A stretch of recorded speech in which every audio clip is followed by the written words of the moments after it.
A mais nova adaptação de Duna é um filme quase perfeito de introdução de um novo universo, e eu só não diria que é perfeito porque, apesar de trazer coisas muito interessantes, há um detalhe que pode deixar boiando quem nunca ouviu falar dessa história. Tá curioso pra saber que detalhe é esse, né? Resumidamente, o filme Duna de 2021 conta a história de Paul Atreides, que é um guri que você olhando não dá nada, mas que é cheio dos truques debaixo da manga. Acompanhando essa história, a gente vê que os pais do Paul fazem de tudo para que ele tenha um futuro grandioso e acreditam que ele tem sim potencial de tornar a família Arrakis a mais poderosa de todo o universo. Isso tá meio caminho andado porque o imperador já começa dando aos Atreides a gerência de um planeta chamado Arrakis, também conhecido como Duna. E à primeira vista isso é ótimo, porque esse é o único planeta onde existe a especiaria, que é uma substância que torna possível a viagem interestelar. Ou seja, sem isso, a viagem de um planeta para o outro se torna simplesmente impossível, o que já deixa bem claro que quem comandar esse planeta vai com certeza encher os bolsos de dinheiro. Mas de cara você vai assistindo e saca que tem alguma coisa errada ali. É uma sensação, velho, muito estranha que só vai aumentando conforme a gente vai assistindo e você vai acompanhando aquela história já pensando, rapaz, vai dar... Sabe aquele ditado? Quando a esmola é muito grande e o santo desconfia? Então, e toda essa transação vai acontecendo numa misturada de jogo político, com profecias religiosas, poderes místicos, previsões de futuro, e como tem muita coisa envolvida, muita coisa acontecendo ao mesmo tempo, conceitos, filosofias a todo momento sendo jogado na tela, o filme tinha grandes chances de dar muito errado, mas o poder de uma narrativa bem construída faz milagre, meu amigo. Mesmo com tanta coisa para apresentar, a história de Duna Parte 1 ocorre de uma maneira muito fluida, muito natural. E as decisões tomadas de como contar essa história foram essenciais para que tudo no final das contas desse certo. E o que a gente precisa saber para compreender aquela história é basicamente mostrado de três maneiras, que é com narrações, diálogos e ações. Falando das narrações, elas acontecem em três momentos e falam essencialmente sobre Arrakis. E o primeiro momento é a introdução do filme, onde mostra uma das personagens narrando a história de Duna. Ela fala dos antigos administradores, que são os Harkonnen, e do conflito que existe com o povo local, que são os Fremen. E esse texto inicial nos ajuda bastante a nos ambientarmos no cenário onde vai acontecer a maior parte do filme. Os outros dois pontos de narração são colocados de uma maneira muito criativa. Ao invés de um personagem onipresente que sabe de tudo, ela vem através de um aparelho que o Paul usa para estudar sobre o planeta. É mais ou menos como se fosse um projetor que vai mostrando a história e falando de conceitos bem importantes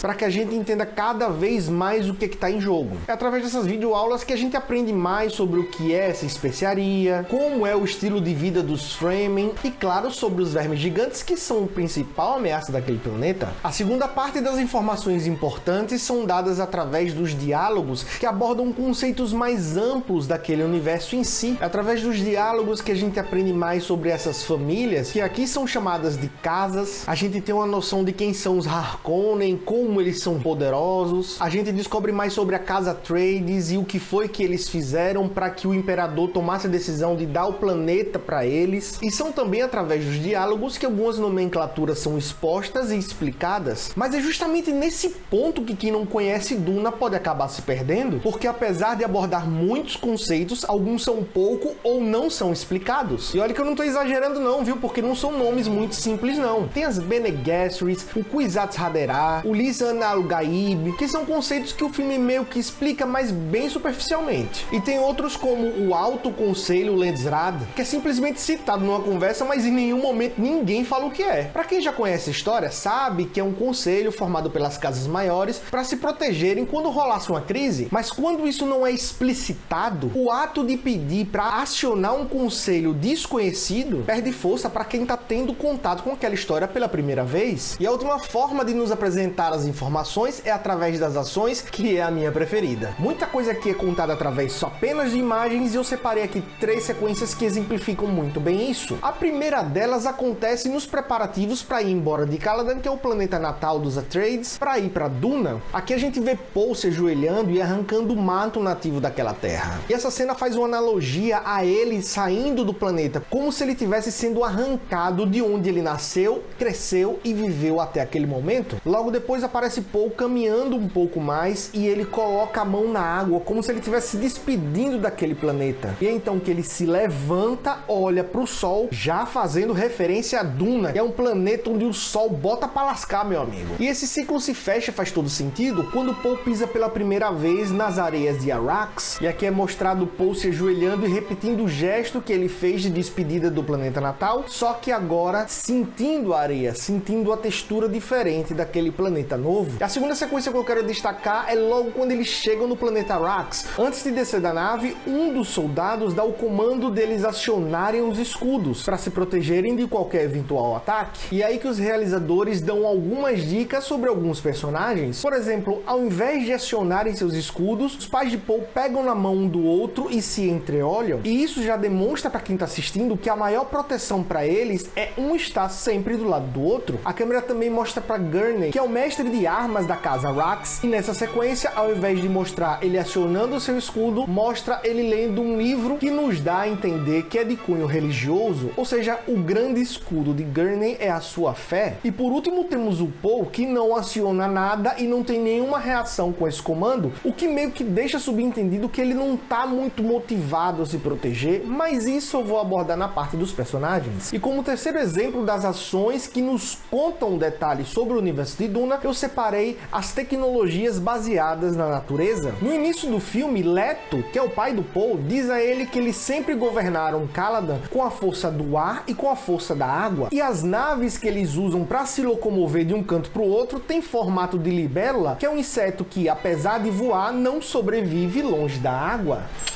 Nessa mesma cena, ele diz que precisa descobrir e entender a força do deserto para que ele conseguisse governar Duna com sucesso. E é então que a gente vê em uma outra cena mais pra frente, um rato aproveitando a umidade do próprio corpo para se reidratar, exatamente do mesmo jeito que funcionam as roupas criadas pelos Fremen. Ou seja, aí os realizadores do filme não estão dizendo só que essas tecnologias são baseadas em observação da natureza. Eles também estão dizendo que tanto os Atreides quanto os Fremen compartilham de uma filosofia parecida de vida, o que faz com que o contato inicial deles seja muito mais amigável do que com os antigos administradores do planeta, os Harkonnen. E essa narrativa cheia de simbolismos impacta diretamente na parte técnica da imagem e do som do filme. Vamos começar pelas cores. Por exemplo, a mãe do Paul, a Jéssica, quando tá em Caladan, no momento que eles recebem os representantes do Império, tá vestida toda de azul, combinando com o planeta que ela vive. Já quando ela chega em Arrakis, ela tá vestida toda de amarelo, combinando com o deserto daquele planeta. E só essa mudança de figurinos já mostra pra gente que ela, como uma boa Bene Gesserit, tem a capacidade de se adequar, não importa em que ambiente ela esteja. Outra cena bem legal onde as cores ganham evidência é no primeiro momento em que Paul consegue usar os poderes que a mãe dele ensinou. Nesse momento, eles estão presos numa nave com iluminação completamente verde, que é a cor das plantas que os Fremen tanto queriam cultivar antes da descoberta da especiaria. E por último temos a cena de Paul e Jessica numa barraca que reaproveita toda a umidade do seu interior. Essa cena tem uma coloração completamente vermelha e a câmera foca exatamente na tubulação por onde essa água filtrada passa. Essa imagem lembra muito o sangue correndo pelas veias e essa cena faz analogia de um útero gestando um novo Paul. Ele até cita que a água que eles estão bebendo ali são suor e lágrimas, como se o ódio tivesse alimentado e deixado ele mais maduro, mais motivado, até o momento que eles finalmente ressurgem ao mundo exterior. A fotografia também tem função narrativa aqui. As cenas das naves chegando a Arrakis é muito boa, porque ao contrário do que a gente está acostumado, que geralmente a gente vê a nave descendo com o planeta lá embaixo, aqui a visão é colocada ao contrário. Isso dá a ideia de que com o comando do planeta, a casa Atreides está sendo elevada de posto dentro do Império. Além dos efeitos especiais, meu amigo, que são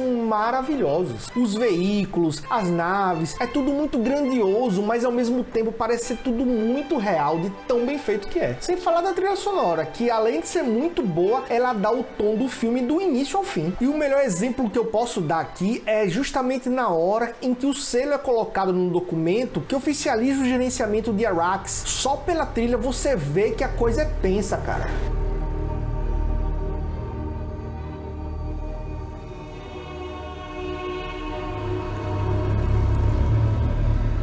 Na chegada em Duna tem um cara que tá tocando uma gaita de fole e aí de repente essa gaita se mistura com a trilha sonora e aí a mixagem para fazer essa mescla é muito bem feita.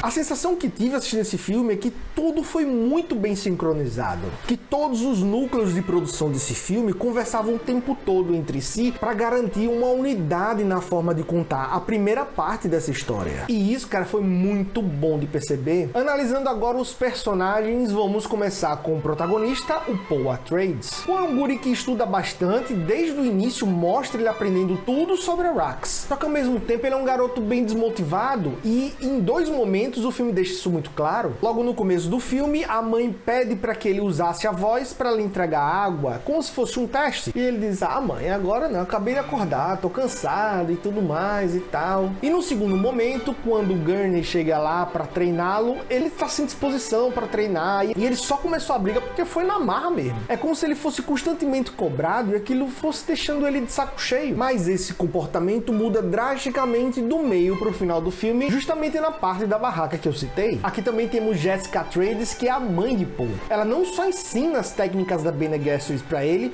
como também é responsável por criá-lo e educá-lo. A gente percebe também que ela tem uma certa cumplicidade com o filho. Ela sabe que ele tem sonhos que visualizam o futuro, apesar de volta e meia ele esconder o jogo dela. Temos também o Leto Atreides, que é o pai do Paul, que é um caba muito ponderado e pensa no futuro do filho como a sobrevivência da casa Atreides. Logo no começo do filme mostra que ele não foi para Arrakis enganado não. Ele sabia dos riscos que ele estava correndo, mas acreditava que se conseguisse se manter forte, a casa ia sair muito mais fortalecida do que antes, o que já demonstra pra gente um caráter meio ambicioso da parte dele. Inicialmente ele e Paul não parecem ser muito próximos, mas ele está disposto a mudar isso, inclusive ele compartilha alguns segredos do passado e diz que quer que Paul participe do conselho para aprender como ele governa. E como os treinadores nas artes marciais de Paul, a gente tem duas figuras bem importantes, que é o Duncan e o Gurney. Começando pelo Duncan, a gente vê que ele é muito amigo de Paul, mas ele é completamente cético. Tem uma hora que Paul conversa com ele e fala dos sonhos, ele simplesmente diz: olha, é o seguinte, Paul, os sonhos até que rendem histórias legais e tudo mais, mas o que importa acontece mesmo quando a gente tá acordado, porque é quando a gente tá acordado que a gente toma as decisões e fazem as coisas efetivamente acontecerem. E de fato eu tenho que concordar com o Duncan. Ele também é o primeiro integrante da casa Arrakis que faz contato com os Fremen, e logo na sua volta ele começa meio a que desconstruir uma ideia que foi inicialmente montada sobre esse povo. Já o Gurney, como eu citei na ocasião do treinamento, tem o papel de motivar o Paul. É ele que faz o alerta pro protagonista de como é perigoso estar tomando o lugar dos Harkonnen, que segundo ele é simplesmente a casa mais brutal de todo o universo. E falando em Harkonnen, a gente tem aqui o Vladimir, que é o chefe supremo daquela casa e que tem como característica a frieza e demonstra muita paciência para esperar as coisas acontecerem no tempo certo. Em contrapartida, a gente tem o Laban, que é como se fosse o segundo em comando da casa. Ele é impaciente, explosivo, emotivo, ele quer mostrar eficiência, mas acaba tirando conclusões precipitadas. E comparando os dois, é engraçado ver como o Vladimir tem uma presença muito mais intimidadora que a do Laban. Mesmo gordo, sem conseguir andar, só pelo olhar que ele tem, a gente já sente o perigo daquele cabra, sabe? E finalmente vamos às mensagens do filme. E a primeira delas é sobre as supostas verdades que nos contam. O material de estudos do Paul dizem que não há muitas informações sobre os Fremen, exceto que eles são perigosos e não confiáveis. Só que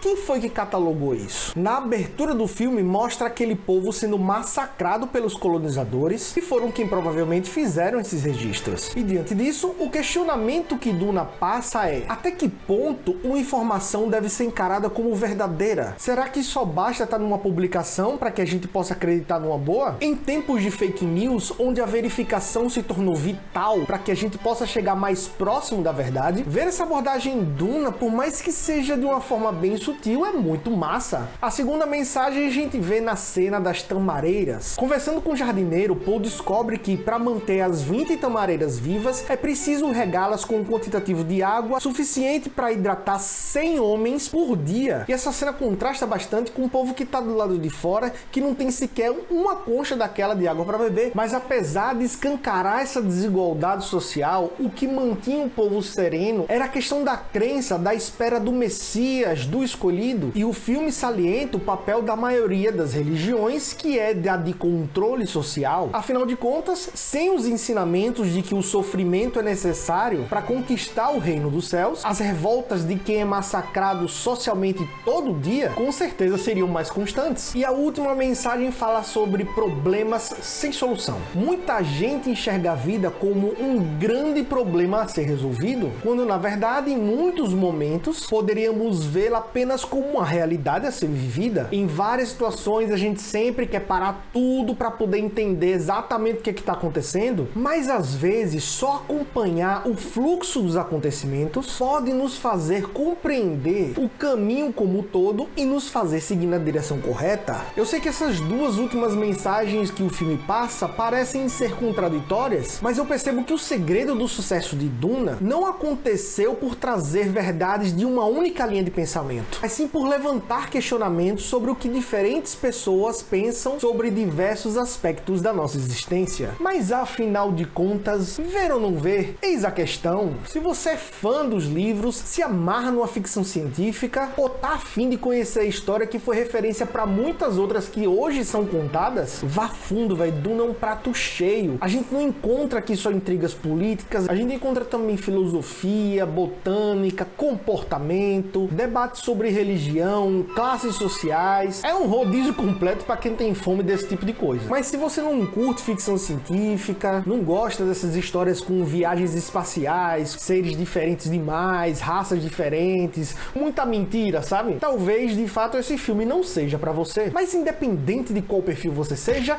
não esqueça de se inscrever para não perder mais análises como essa. E se você gostou desse conteúdo, curta e compartilhe com todo mundo que você conhece. O link para você mandar pro povo tá aqui logo na descrição. Eu vou ficando por aqui e até o próximo vídeo.